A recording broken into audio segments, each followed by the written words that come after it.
Hey, what's up, fellas? It's Tuesday. It's late. It's about 7 o'clock at night. Um, that's the east side where the mountains are. I'll take you across. The sun is trying to set there. There's an airplane trying to make its way to wherever it's going. And I have to tell you, one of the things that makes, or to me, and this is only my personal opinion, one of the things that made me, God damn it, consider my wife as a candidate. My mother-in-law, and in Spanish that's suegra, she's now 75. I just finished eating half of a watermelon, but I have to tell you guys something, and it is important. And for me, I believe it's very important. If you involve yourself with a woman and she doesn't treat her mother and father in a good manner, I would run away from her as quick as I could. My mother-in-law is 75 years old. She is the reason why I give good traditional women a break now. My mother-in-law is, to me,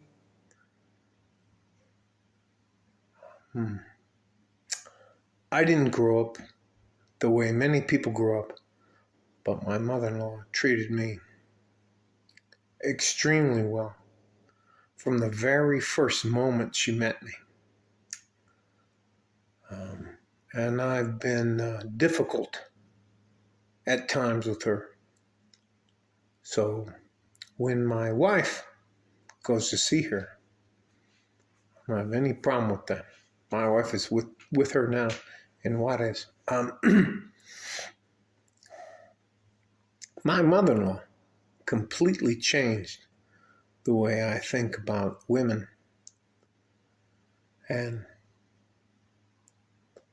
I would do anything for her. And I love her. Only in the way that somebody from the outside can love somebody. And I don't mean that I love her like she raised me or that kind of stuff. But I love her because of the woman she is, and she showed me how important it is to have a good traditional woman in your life.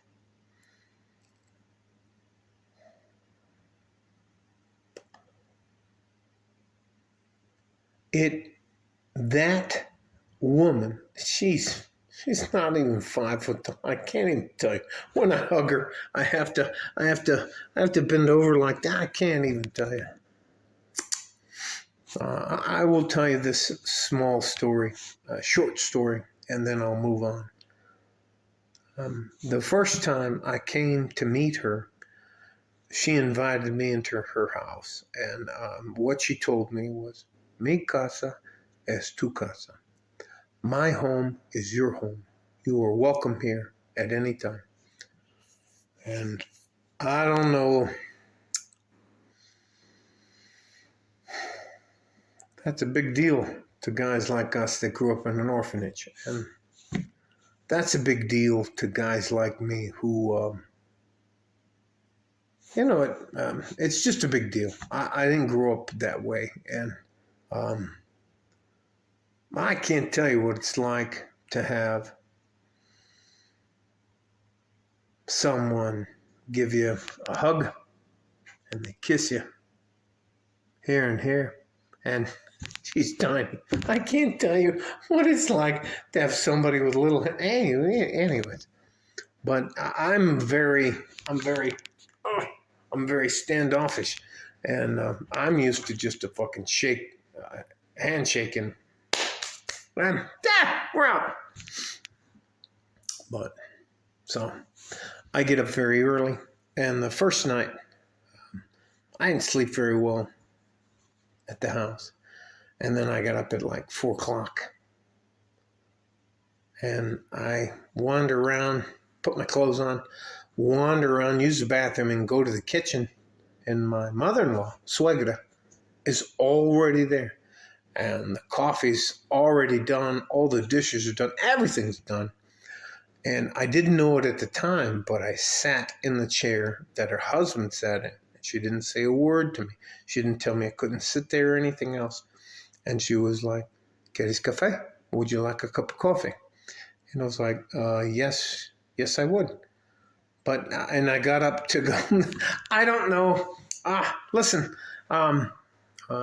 those of us who have never had a really good woman in their life, God damn it. Those of us who've never had a really good woman in our lives, it's very strange to be treated. So let me just tell you the story. And I have to tell you, it was the first time anybody in my life, especially a woman, treated me like this. And it blew my doors off. So I go to get up to get the coffee, and she's like, no, espera. Esta en mi casa, tú. Anyways. So she brings me a cup of coffee. And she brings me a cup of coffee with 2 pieces of bread with butter on it. And she asked me, ¿Qué tú quieres por comer? And she was asking me, what do you want to eat? And I was like, listen, you know, I don't want to be a dickhead or anything like that, but I lived a very Spartanistic life. And I'm just not accustomed to dealing with really good women. And there are, and look, I'm not saying that there aren't really good single mothers out there. I'm not saying that there aren't really good women out there. I'm not saying that. I'm just telling you that this was my first exposure to that. So anyway, and there's like pots boiling. She asked me would you mind if I made you breakfast? And I was like, okay, no problem. And she asked me, what would you like? ¿Quieres chorizo con huevos? Which is eggs and sausage. And I was like, sí, claro, there's no problema.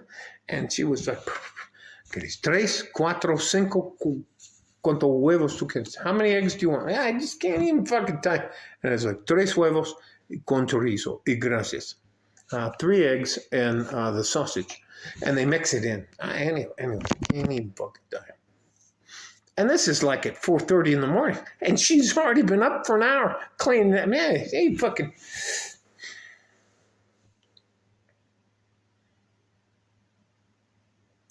There are good traditional women out there. All that to say this. And I'm not going to belabor the subject, but I have to tell you this. There are very good women out there. And there are very good women out there who have taught their daughters how to be good women. And my wife makes a lot of money, but my wife does laundry and dishes. I can't even tell you the difference. That time, and she fed me, and we had coffee, and until my sister-in-law got up, I didn't know I was sitting in the wrong seat because I was sitting in her husband's seat, and evidently nobody sits in that fucking seat. And my mother-in-law said, at the time, she wasn't my mother-in-law. She was just, anyway, it doesn't fucking matter. She never said anything. She didn't tell me to move. She waited on me hand and foot. I can't tell you. She did my laundry. We went out, my wife and I, her sister, kids, and the rest of us went out. And by the time I came back, all my laundry was done and it was folded at the end of the bed. I've at the time in my life, I've never experienced it before. And I'm not trying to tell you that I was,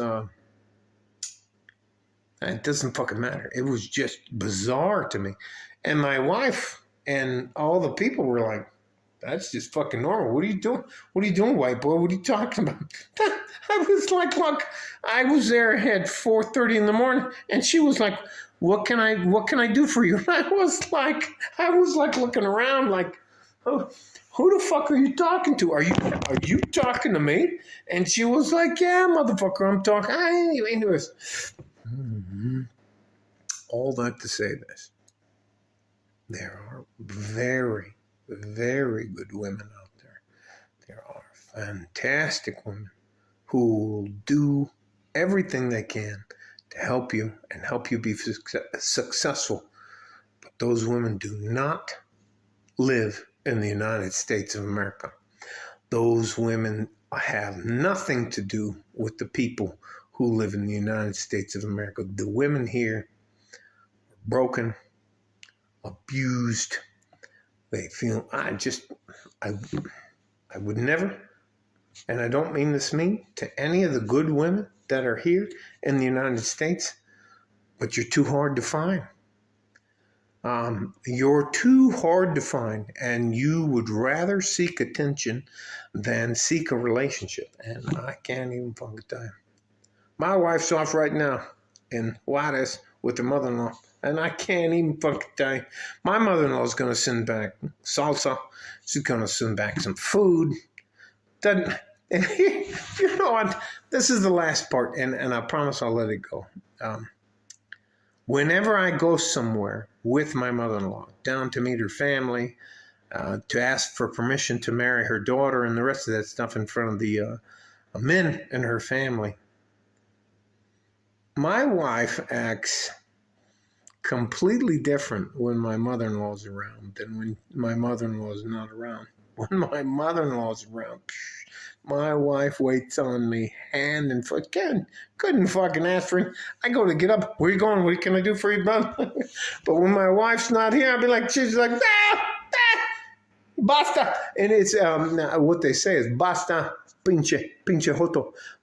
Yeah, what the fuck? Get out of here. Go do what you're, anyways. But when my mother-in-law's around, my wife is like, Frank, can I get you something? Can I get you a plate? I can't even fucking tell you. I love when my mother-in-law comes to visit. My mother-in-law will clean this house that I'm living in from the roof to the fucking baseboards. I can't even fucking tell you. And if I ask my wife, I can't tell you. I love it when my mother-in-law is here because the last time, hey, babe, can we paint the outside of the house? And my mother's like, yeah, Maria, why don't you help him paint the house? It's just fantastic. And my wife is like, and anyway, all that to say this, there are very, very good traditional women out there, women that will meet you at least halfway. But I don't think that any of them live in the United States. And I'm sure there are a few diamonds in the rough out there, but they're just too fucking hard to find. You have to wade through so many delusional women in the United States to just find them. It's just not. For me, have you ever heard the term where the juice isn't worth the fucking squeeze? It takes so hard to squeeze a little couple tries. It's just not worth it. The effort isn't just worth it. So it's far easier. My wife is. I can't tell you. Anyways, but I will tell you this. Mexican culture, the suegras, my mother-in-law, I would fucking kill for her. She wouldn't even have to, she would only have to point at the motherfucker and I'd be like, blah, blah, blah, blah, blah. Anyways, I love her. And I love the way she raised her daughter. So it is what it is. And then that may be too ridiculous for any of you guys because you don't believe me. But I think if you actually want to make peace with the woman, I believe you have to look outside the United States. I just think that the women in the United States have too unrealistic expectations from man. So it is what it is. But I can tell you, I'm always asking, well, hey, when can your mother come over? When can mother come over? Hey, I'll go pick her up. Anyways, so it is what it is. Love you guys. Stay safe and healthy. That light at the end of the tunnel is not a fucking train coming the other way. You are far more important than anyone wants you to believe. You matter, you're important, and you're my future. Like a fart in a G-string from West Texas, El Paso. I'm out of here. Bye-bye.